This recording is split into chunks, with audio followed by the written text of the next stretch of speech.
अस्सलामुअलैकुम। My name is doctor Mubashar. आज हम डिस्कस करेंगे इंतहाई इंटरेस्टिंग टॉपिक। ये है कि खून के अंदर कोलेस्ट्रॉल की कितनी मिकदार होनी चाहिए और cholesterol, what is cholesterol and what is good and bad cholesterol.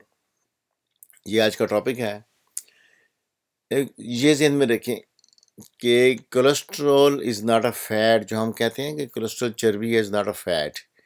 ये बायोकेमिकली इसको स्टीरॉल कहते हैं। आसान अल्फाज में आपको समझाने के लिए ऐसे ही है कि जैसे हम एक बिल्डिंग बनाएं या एक दीवार बना लेते हैं। अब वो दीवार को प्रोटेक्ट करने के लिए जो उसके ऊपर सीमेंट की एक तह लगाई जाती है, प्लस्तर करते हैं, कवरिंग उसको कोट करते हैं, that is known as a cholesterol. Cholesterol हमारी बॉडी के अंदर ट्रिलियंस ऑफ सेल्स हैं। सारे के सारे सेल्स की जो आउटर लेयर है, बाहर की जो कवरिंग है, इज़ मेड ऑफ कोलेस्ट्रॉल। हमारी जितनी बॉडी की स्किन है, सारी की सारी कोलेस्ट्रॉल से बनी हुई है। ब्रेन हमारा कोलेस्ट्रॉल से बना हुआ है और ब्रेन से जो नर्व एंडिंग है, सारी की सारी नर्व एंडिंग के ऊपर माइलिन शीट चढ़ी होती है, that is made of cholesterol. हमारे बहुत सारे हार्मोन्स बॉडी में जो काम कर रही हैं वो कोलेस्ट्रॉल से बनती हैं, specially the sex hormones like oestrogen, progesterone, testosterone. ये कोलेस्ट्रॉल से बना हुआ है। फिर कोलेस्ट्रॉल से बाइल बनता है जो फैट को जो हमारी डाइजेशन में इंतहाई अहम रोल है। फिर कोलेस्ट्रॉल के बगैर विटामिन डी नहीं बनता। विटामिन डी बॉडी में बनने के लिए भी कोलेस्ट्रॉल लाजमी है। इन तमाम बातों से ये साबित होता है कि कोलेस्ट्रॉल इतना बुरा नहीं है जितना इसके मुतल्लक हमारे जहनों में ये बात डाली हुई है। और कोलेस्ट्रॉल के बगैर हम सरवाइव नहीं कर सकते। कोलेस्ट्रॉल इंतहाई अहम हमारी ज़िंदगी का, हमारी बॉडी का इंतहाई अहम जुज़्व है। अब इसकी टाइप्स पे आ जाते हैं कि इसकी टाइप्स क्या हैं। बेसिकली जब भी हम किसी को कोलेस्ट्रॉल का टेस्ट लिख के देते हैं तो लिखते हैं लिपिड प्रोफाइल। उसमें लिखते हैं, डॉक्टर लिखता है total cholesterol, HDL, LDL and triglycerides. ये इसके टाइप्स हैं आगे लिपिड्स की, जो बॉडी के अंदर लिपिड्स हैं।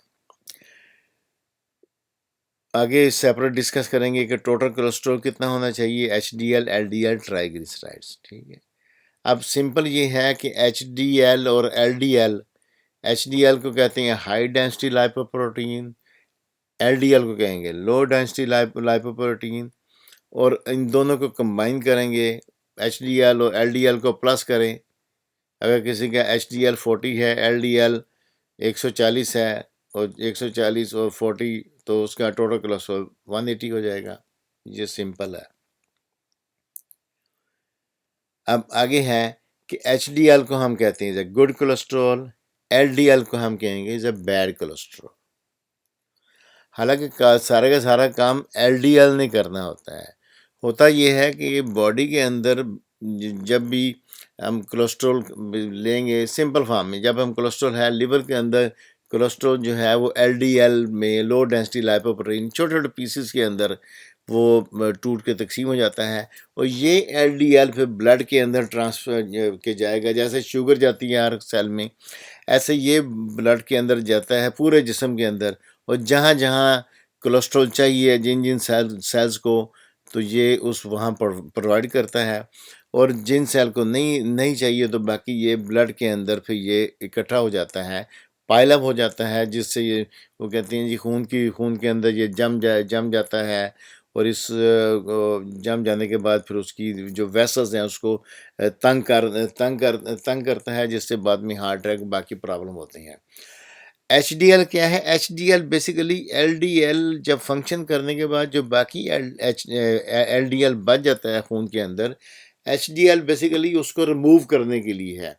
अब ये कह सकते हैं कि एच डी एल एक वैक्यूम का काम करता है कि वो सारे का सारा जो एल डी एल ब्लड के अंदर अब मौजूद है, एच डी एल ने क्या करना है कि उसको वैक्यूम करके सारे के सारे को इकट्ठा करके वापस लिवर के अंदर लेके आना है। और लिवर के अंदर वो फिर लिवर उसको दोबारा कन्वर्ट कर देगा बाइल के अंदर, और बाइल जो है वो उसको इंटेस्टाइन में फेंक देगा, और ऐसे वो बाइल जो है अपनी एंड रिजल्ट पे हमारे वो पखाने के अंदर से वो निकल जाएगा बाइल, जो कलर भी जो वो अलग से है आगे। अब इसकी कितना कोलेस्ट्रॉल कितना होना चाहिए, टोटल जो कोलेस्ट्रॉल का लेवल है, अग गुड लेवल हम कहेंगे अगर टोटल अगर टेस्ट हुआ है अगर ये 200 से कम है तो इज़ अ गुड, अगर इसकी रीडिंग 200 मिलीग्राम जो इसकी आती है। अगर 200 और 200 जो 240 से कम है लेकिन 200 से ज़्यादा है तो हम कहेंगे कि ये बॉर्डर लाइन है। अब ये ठीक है, अभी इसको मेडिसिन नहीं चाहिए लेकिन थोड़ा सा कॉन्शियस होना चाहिए, ये बॉर्डर लाइन है। और अगर 240 से ज़्यादा कोलेस्ट्रॉल हो जाता है तो इसको हाई कोलेस्ट्रॉल कहा जाता है, ये कोलेस्ट्रॉल हाई है।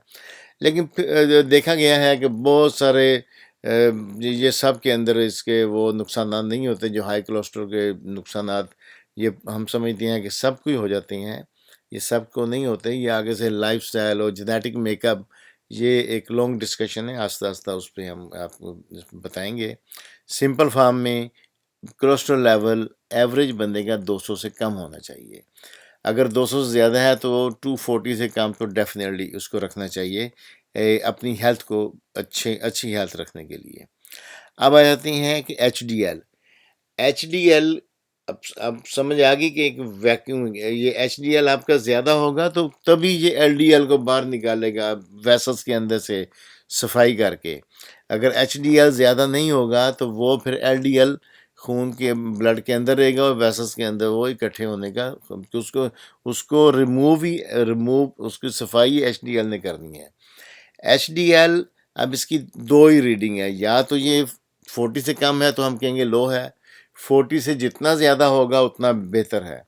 इसमें वो जो हाई और वो नहीं आती, ये 40 से ज़्यादा होना चाहिए, 50 60 70 80, जितना 40 से ज़्यादा है उतना बंदा जो ज़्यादा हेल्दी है, ज़्यादा उसकी जो वो बेहतर बेहतर होगी फिज़िकली वो। एच डी एल के बाद अब आ जाते हैं L D L. L D L इसका लेवल ब्लड के अंदर 100 से कम होना चाहिए। अगर 100 से कम कम होगा तो हम कहेंगे इज़ अ गुड, क्योंकि वो सारे का सारा बॉडी के अंदर डिस्ट्रीब्यूट हो जाएगा, बहुत कम बचेगा वेसल्स के अंदर ताकि एच डी एल को काम करना पड़े। अगर 130 से लेके 159 160 से कम है लेकिन 130 से ज़्यादा है, हम कहते हैं बॉर्डर लाइन है। अब ये अलार्मिंग है, इसको अभी से कम करना शुरू कर देना चाहिए, बजाय ये कि 150 को अगर 150 और ये 160 क्रॉस कर जाता है तो फिर लाजमी इसको कम करने के लिए एक्सरसाइज करें या मेडिसिन इस्तेमाल करें। लेकिन इसको कोशिश ये होनी चाहिए कि इसका लेवल 100 के अराउंड अबाउट ही रहे तो फिज़िकली इंसान बेहतर रहता है। हार्ट वगैरह या ब्लड प्रेशर इनसे प्रॉब्लम नहीं होती अगर उसको कम रखा जाए। अब आगे ट्राइग्लिसराइड्स, जो चौथा ये है ट्राइग्लिसराइड्स बेसिकली सबसे डेंजरस इनमें जो है वो ट्राइग्लिसराइड्स ही है, ये अलग से एक डिस्कस करेंगे। इसकी वैल्यू 150 से कम होनी चाहिए, लेकिन सबसे बेस्ट ये है कि ये भी 100 100 125 130 तक रहे तो बेहतर है। 150 से कम है वेरी गुड, 150 से 200 के दरमियान है तो अलार्मिंग। डेफिनेटली इसका मीठा कम करें, एक्सरसाइज करें, कुछ भी करें, इसको नीचे लेके आएँ। अगर 200 से ज़्यादा है तो ये ज़हन में रखें तो हार्ट अटैक के चांसेस इसमें बहुत ज़्यादा बढ़ जाते हैं अगर ट्राइग्लिसराइड बहुत ज़्यादा हो। ठीक है, ये था आज का कोलेस्ट्रॉल। अब इसको बाद में कोलेस्ट्रॉल को कम कैसे करेंगे या इसके क्या क्या आगे प्रॉब्लम हो सकती हैं, इसको अलग से डिस्कस करेंगे। Is all for today, thanks for watching, see you in the next video.